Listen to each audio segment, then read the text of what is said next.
Hey there, coders. Welcome back. This is project number 3 for the 2019 coding contest. For this one, we're going to be making a little game where the rocket has to fly through space and avoid some obstacles. And I hope you think it's a lot of fun. It might be the most fun project in the whole contest. So let's get started. First thing we're going to do is get rid of this cat. We don't need him. And let's pick a new backdrop. So come here and type in space. And let's do this one here called stars, because a nice starry background will be just what we need to put the focus on the rocket and the other sprites in the game. Okay, let's give this one a name. So delete that and let's call this one, you can call it whatever you want, but make sure it matches the project. I'm going to call it Space Flight, and let's think about our project here. We're going to start with 2 sprites. So come click your Choose a Sprite button. Let's add a rocket ship and choose a sprite. And let's just add a rock. So here we have a rocket ship and a rock. We want to get them set up correctly, so let's change the direction. To make the rocket point to the right, we're going to say, well, 180. And the rock is actually fine, the right direction, but we want to shrink the size on that one. So on the rock, let's change that size to 30. And on the rocket ship, let's make the size to 40. Now, what our game is going to do is the rocket's going to move up and down while the rocks are flying towards it on the screen. And it'll look like you're flying through space, and the player needs to control the rocket to avoid the rocks. Okay? What we want to do first of all is look at our costumes for the rockets. So click on Rocket Ship, come to Costumes. We will be animating through these, and we don't want this one here that doesn't have any flame shooting out the back. So I'm going to get rid of Rocket Ship E before we get started. Let's think about what we wanted to do. When we hit the green flag, the rocket needs to be moving up and down on this side of the screen. The player is going to control that with the mouse, though. Okay, so first thing we're going to want is a green flag event. So come to events and bring over when the green flag is clicked. And we want that to happen the whole time when the program is running. So to do that forever, come to Control and grab this one here that says forever. So anything we put inside the space here is going to go over and over and over and over again while the green flag has been clicked and the program is running. So what we want to do is here control the motion, and we're going to do this go to XY block. So drag this over, excuse me, and notice it defaults where it puts the numbers in here where the sprite currently is. So if we put it more kind of in the center here, you see how it changes these, but it doesn't change these because once the block is added to your project, these numbers don't really change unless you change them. So let's think about what we want to happen. If we hit the green flag, we want the rocket to be over on this side of the screen and move up and down as the player moves the mouse up and down. So the X actually is always going to be the same. The X is where it is left and right on the screen, and we want it to just be over here on the left side of the screen. So let's set that X to -200. And if I hit the green flag, that's in a pretty good spot here on the screen. Now, see how it's going in a loop here? We're going to hit the stop sign to end that. And the program's pretty boring because all it does is forever go to the spot. You can actually test that out, though. If I move the rocket and let go of the mouse, it moves it right back. That's interesting. Not very helpful. It just lets you see that it's running. Okay, what we want to do is the rocket to go wherever the mouse is on the Y value. Now, the nice thing about Scratch is it knows that information for you. So if you come to Sensing, you can see if it's touching the mouse pointer, if it's touching a color, if it's touching a different sprite here, anything like that. We want this one here that says mouse Y. Now this isn't actually a touching. You'll notice it doesn't have the pointy angle. So you wouldn't use this in an if statement. We're just going to use it as a number. So we're going to say go to -200 on the X value. And for the Y, we want it to go wherever the mouse is. Now the mouse is this little arrow here. So watch what happens when I hit green flag. It doesn't look like it's doing anything now, but if I move the mouse down, the rocket goes down. And it doesn't matter if I'm touching the rocket or not. The X will stay the same, and the rocket will go wherever the mouse does. And that's what will make it a fun little game to play for your players. Let's hit the stop button. And the rocket's almost done. The only other thing let's think about is it doesn't look very good, right? So let's come over to here to events, bring over another green flag, bring over a control, forever.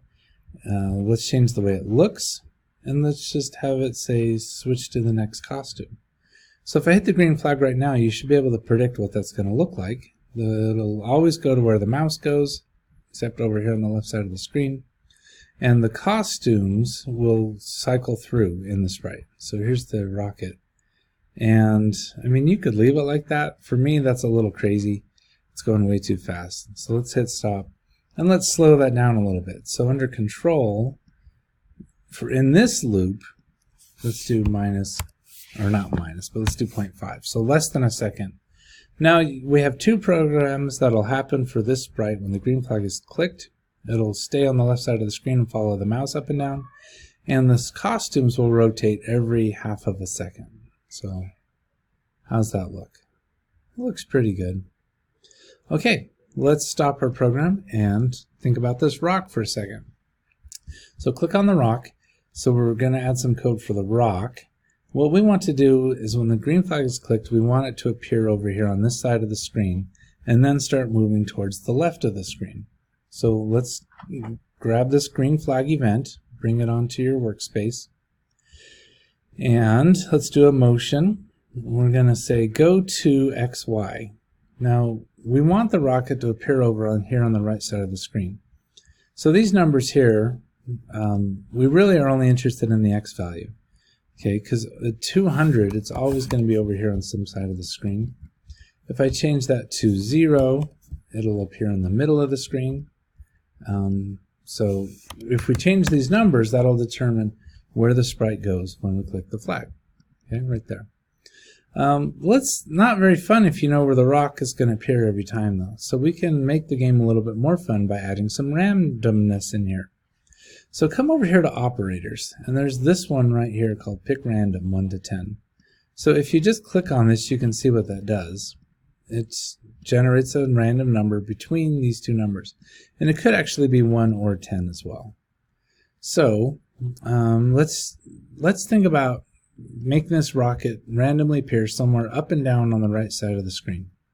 I'm going to hit the stop button so the rocket stops following us.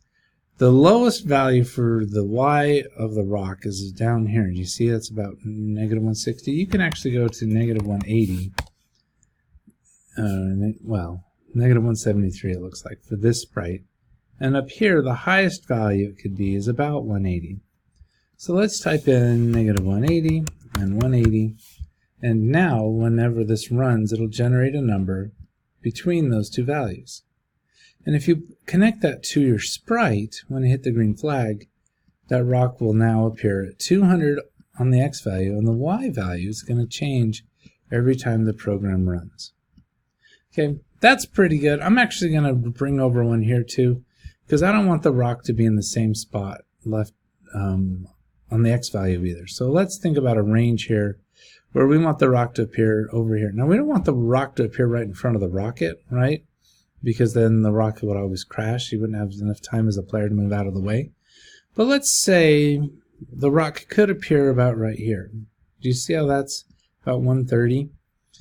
If I pick 130 to 240, and it'll generate the numbers anywhere between those two, and I connect that here for the X value, watch what happens to this rock every time I click the green flag.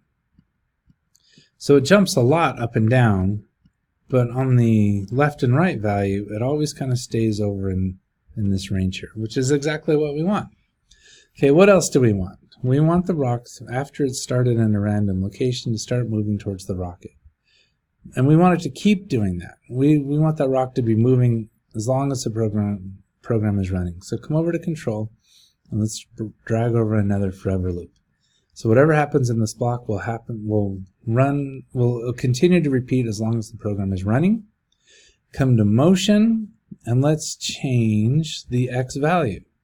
So changing the X value, if we move our sprite here, and if we just click on this and change by 10, do you see how it moves to the right side of the screen? Well, if we want it to move to the left side of the screen, we can make that a negative number. Okay, so if we put this forever loop in here, and you should be able to predict what will happen, the rock will randomly appear somewhere over here, and forever it'll go to the left 100 spaces. Blink, blink, blink. Now could you imagine trying to avoid those rocks as a player though? That's going to be way too fast. So let's slow this down a little bit. Let's try -1. How's that look?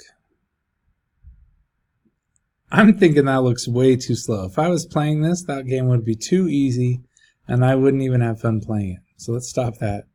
Maybe let's try -10. And you can change the numbers for this if you want. I'm going to keep mine at 10. I feel like that's a pretty good speed for the rocks to be flying towards the rocket. Okay, let's hit stop. Do you notice what happens when the rock hits the back of the screen though? Well, not the back of the screen, but the edge of the screen here.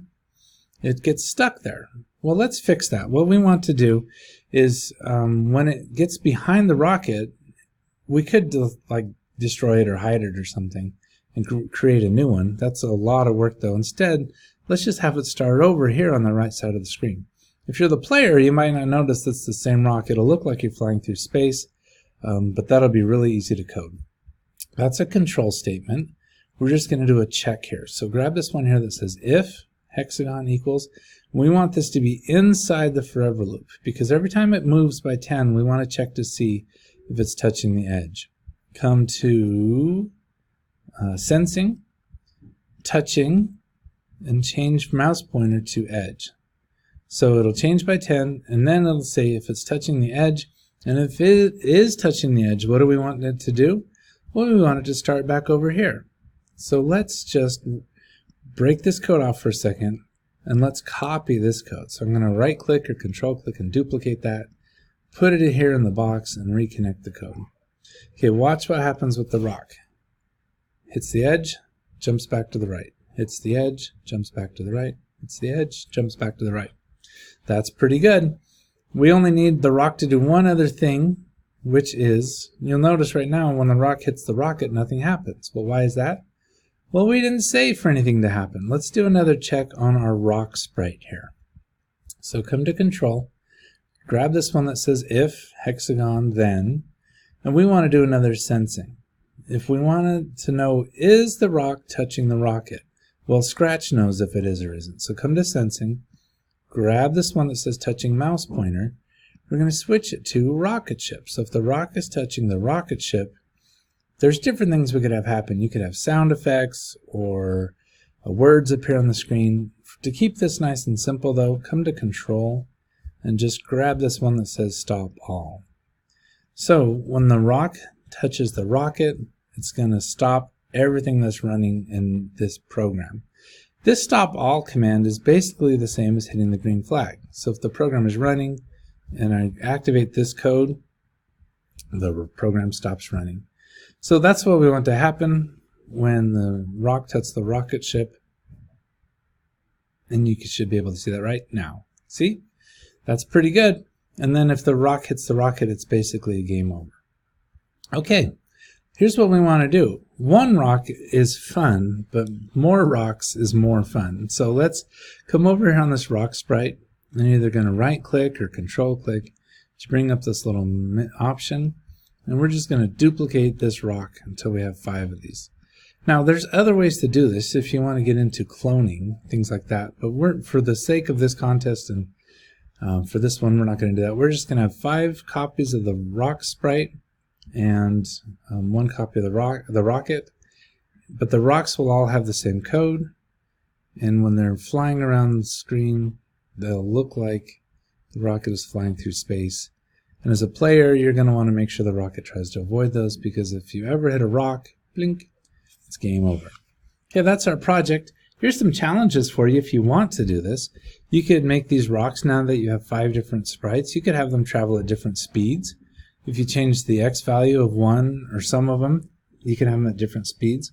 What if you wanted to make the rocket spinning as they fly through space? There's a lot of more ways you could make this project fun, and I encourage you to think about those, and hope you had a good time with this one.